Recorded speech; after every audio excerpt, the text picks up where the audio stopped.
Hello நண்பர்களே, எல்லோரும் எப்படி இருக்கீங்க?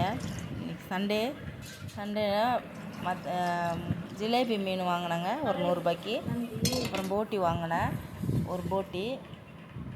கொஞ்சம் மட்டனு, ஒரு 350 கிராம் மட்டன், அவ்வளோதாங்க. இப்போ 1/2 கிலோ சிக்கன் வாங்கினேன். ஹலோ நண்பர்களே, இன்னைக்கு நைட்டு மட்டன் பிரியாணி தான் செஞ்சு சாப்பிட போகிறோம். அது எப்படி செய்கிறேன்னு பார்க்கலாம் வாங்க. அது 3/4 கிலோ அரிசி, 1/4 கிலோ வெங்காயம் நீட்டு வாக்கில் எடுத்து வெட்டி வச்சுருக்கேன். 1/4 கிலோ தக்காளி, கொஞ்சம் புதினா, கொஞ்சம் கொத்தமல்லி, ஒரு 5 பச்சை மிளகாய் நடுவில் இந்த மாதிரி கீறி வச்சுருக்கேன்.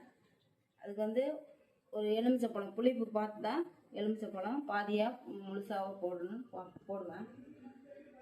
அதுக்கு கொஞ்சமாக தயிர்.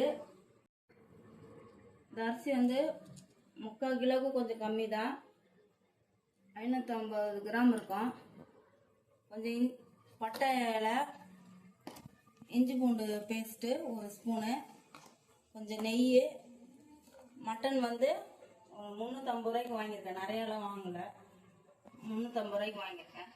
வாங்க மட்டனை நான் 4 விசில் வச்சு மஞ்சத்தூள் போட்டு கொஞ்சம் உப்பு போட்டு 4 விசில் வச்சு இறக்கிட்டேன்.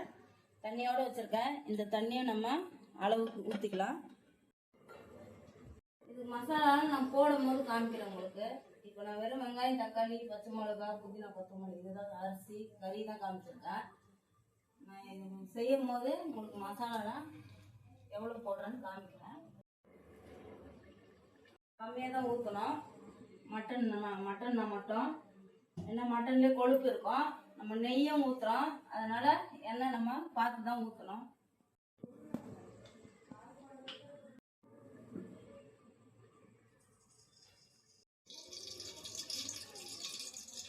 வெறும் பட்டை இலை தான் போடுறேன். வேறு இதெல்லாம் போட்டால் ஏலக்காய், ஜாதிபத்திரி ஏதோ சொல்லுவாங்க, அதெல்லாம் போட்டால் என் பசங்க சாப்பிடாது. அதனால் நான் வெறும் பட்டை இலையை தான் எப்போவுமே போட்டு செய்வேன். உங்களுக்கு விருப்பம் அப்படி செஞ்சுக்கோங்க. வெங்காயம் போட்டுக்கலாம். நல்லா ப்ரௌனாக ஆகணுங்க. வெங்காயம் நல்லா ப்ரௌனாக வதக்கணும் பிரியாணிக்கு. அப்போ தான் பிரியாணி நல்லா டேஸ்ட்டாக வரும். வெங்காயம் வதங்கிறதுக்கு கொஞ்சம் உப்பு போட்டுக்கலாம். அப்புறம் உப்பு கணக்கு அளவு வச்சுக்கணும். வெங்காயம் வதக்கும் போது, தக்காளி வதக்கும் போது உப்பு போடுவோம்.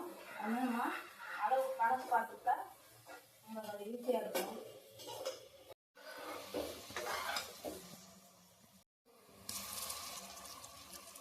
இஞ்சி பூண்டு பேஸ்ட் போட்டுக்கலாம். இது சின்ன ஸ்பூனு, இதால் 2 ஸ்பூன் போட்டிருக்கேன். அதான் விலைக்காகும்.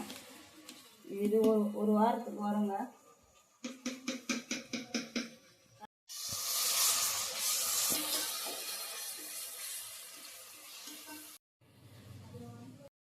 புதினா, கொத்தமல்லி, பச்சை மிளகாய் இதெல்லாம் போட்டு வதக்கலாம். வதக்கிடுவோம். ஒரு வதக்கிட்டு அதுக்கப்புறமா தக்காளி போட்டுக்கலாம்.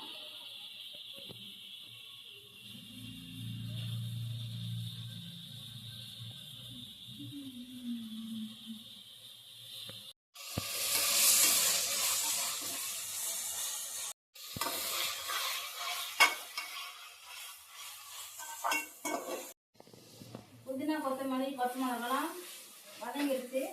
தக்காளி போட்டுக்கலாம்.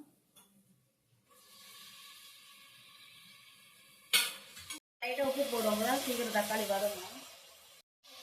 உப்பு நம்ம அளவு வச்சுக்கணுங்க. 2 வாட்டி போட்டுக்க. வெங்காயம் வதக்கணும் போட்டிருக்கேன், தக்காளி வதக்கணும் போட்டிருக்கேன். அதனால நம்ம அளவு பார்த்துக்கணும்.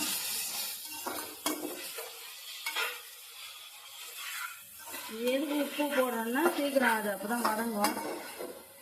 அதுக்கு தான் உப்பு போடுறது. இந்த லைட்டாக மஞ்சத்தூள் போட்டுக்கலாம். வெறும் மிளகாத்தூள், தனி மிளகாத்தூள்னு சொல்லுவாங்கள்ல, அது 1.25 ஸ்பூனு. நான் வெறும் மிளகாத்தூள் தான் சொல்லுவேன், அதான் அந்த மாதிரி சொல்கிறேன். தனியாத்தூள் நல்லா இந்த மாதிரி கோபுரம் மாதிரி எடுத்து 1 ஸ்பூன். கொஞ்சமாக மட்டன் மசாலா போட்டுக்கலாம். கொஞ்சமாக இந்த மிளகாத்தூள் எடுத்த ஸ்பூனு அளவு தான். கொஞ்சமாக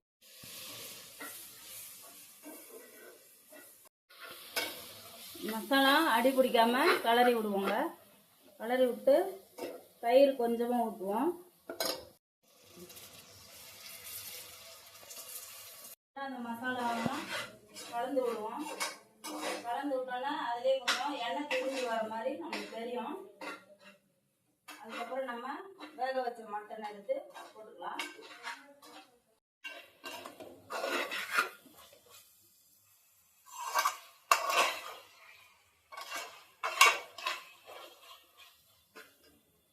ஒரு மாதிரி இதுதான் நம்ம தான் அந்த வேக வச்ச மட்டன் எடுத்து இதில் போட்டுக்கலாம்.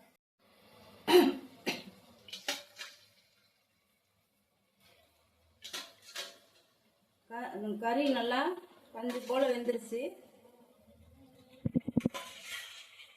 4 விசில் தான் வச்சேன். கறி நல்லா அவ்வளோ ஸ்மூத்தாக இருக்குது. போட்டு இந்த மசாலாவோட இந்த கறியை ஒரு 5 நிமிஷம் நல்லா கரட்டி விடுவோம்.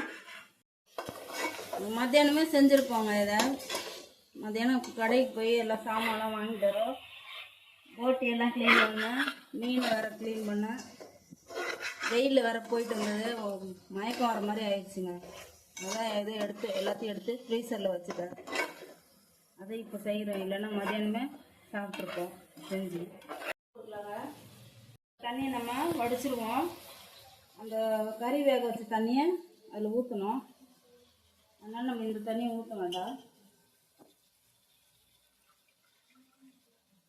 அந்த தண்ணியே கரெக்டாக இருக்கும்.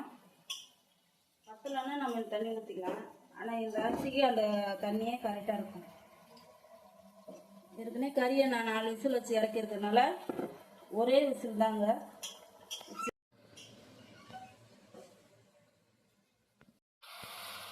அரிசியை போட்டு இப்படி ஓரமாக கிளறி விடுவோம். கிளறி விட்டு அதுக்கப்புறம் தண்ணி ஊற்றிட்டு உப்பு போட்டுக்கலாம்.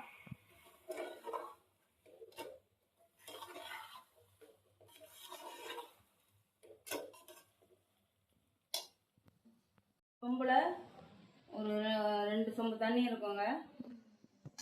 அரிசி அரை பங்கு தண்ணி அரிசி எடுத்துருக்கேன். அப்போ நம்ம 1 பங்கு தண்ணி ஊற்றலாம். கரெக்டாக இருக்கும். நான் 3 இதே மாதிரி அரை பங்குனா 3 பங்கு தண்ணி அரிசி எடுத்துருக்கேன். அப்போ நம்ம இதில் 2 சொம்பு இல்லைன்னா 2.25 சொம்பு தண்ணி ஊற்றினா போதும். கொஞ்சம் போட்டுக்கலாம். இப்போ பார்த்துட்டு போட்டுப்போம்.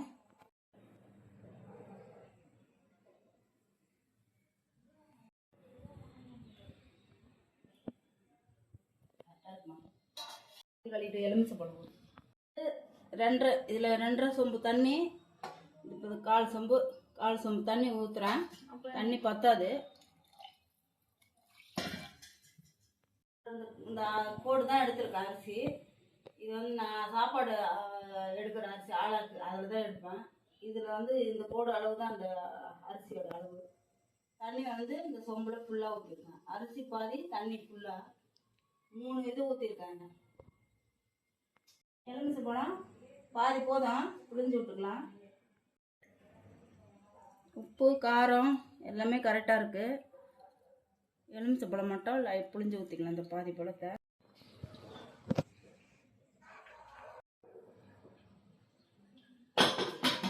மூடி போட்டு ஒரே விசில் தான்.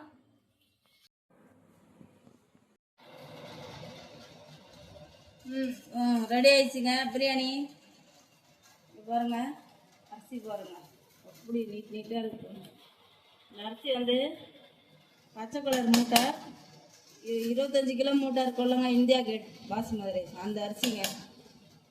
நீங்களும் இந்த மாதிரி பாசுமதி ரைஸ் கிடச்சா வாங்கி செஞ்சு சாப்பிடுங்க. பாருங்கள்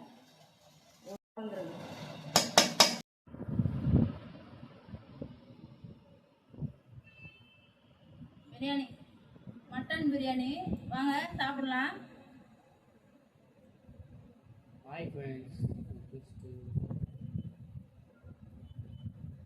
அல்டிமேட்டாக இருக்குதுங்க. செம்ம டேஸ்ட்டு. பாருங்க, அப்படியே கறி பாருங்க எப்படி வெந்திருக்கு பாருங்க, சுடுது வேற. பாருங்க அப்படியே பஞ்சு பஞ்சு போல இருக்கு பாருங்க கறி.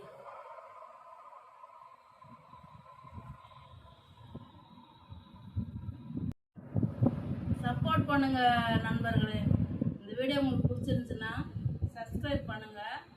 உங்கள் ஆதரவை எங்களுக்கு தொடர்ந்து கொடுங்க. லைக் பண்ணுங்க, கமெண்ட் பண்ணுங்க, ஷேர் பண்ணுங்க. நன்றி நண்பர்களே. பாய்.